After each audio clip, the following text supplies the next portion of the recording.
What's up, y'all? Welcome to the channel in this new series called Recruiting 101. In this series, what we're really going to be doing is giving you information about what colleges look for, what you need to be doing, and really just prepping you for the recruiting process, right? It's a process and it's something that you got to be, there's several different parts. You have to be involved.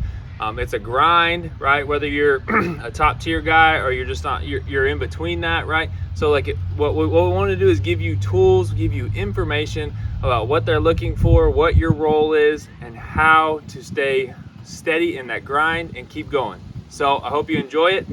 Here we go. Okay, so the first thing that you got to know about college recruiting is how busy coaches are, right? So think about your high school, okay?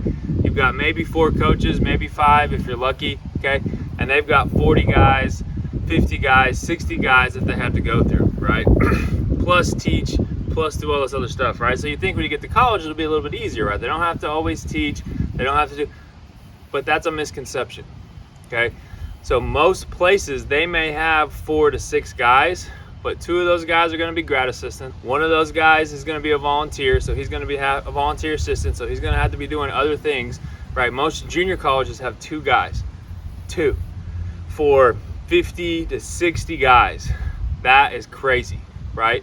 So, and a lot of these guys are working, a lot of the assistants, the lower level assistants, are the guys that haven't got a recruiting coordinator job, or even at smaller junior colleges, even if they're the recruiting coordinator, they're not making very much money at all, right? And so they're having to grind constantly to just be able to put food on the table, right? So recruiting is the name of the game in college, right? So if you don't have these players, you don't have the tier that you need to of the talent, you're not going to make it, right? And coaches get run through pretty quickly if you don't win, right? Because at most schools, when we're not talking about Power Fives, at most schools, they have a very limited budget, okay? And the school looks at all of the programs and essentially looks at it at the end and says, hey, are you bringing in more money than it's costing us? And if you're not, we got to look at it, right? And so these guys are extremely busy and extremely limited a lot of times in their resources, okay?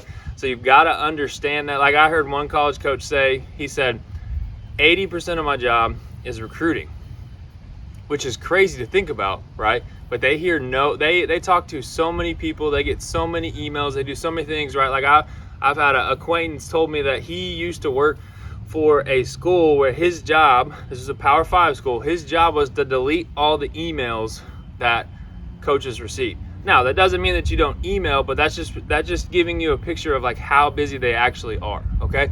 So we've got to understand how busy they are, and then we'll find some ways, which we're going to talk about, find some ways to get into communication with them, get in front of them, do different things. But their schedule is crazy, and we've got to understand that, okay? So we're going to keep giving you these tips, so go ahead and subscribe real fast right now, like this and comment it so you can keep seeing more, and I'll see you on with the next tip.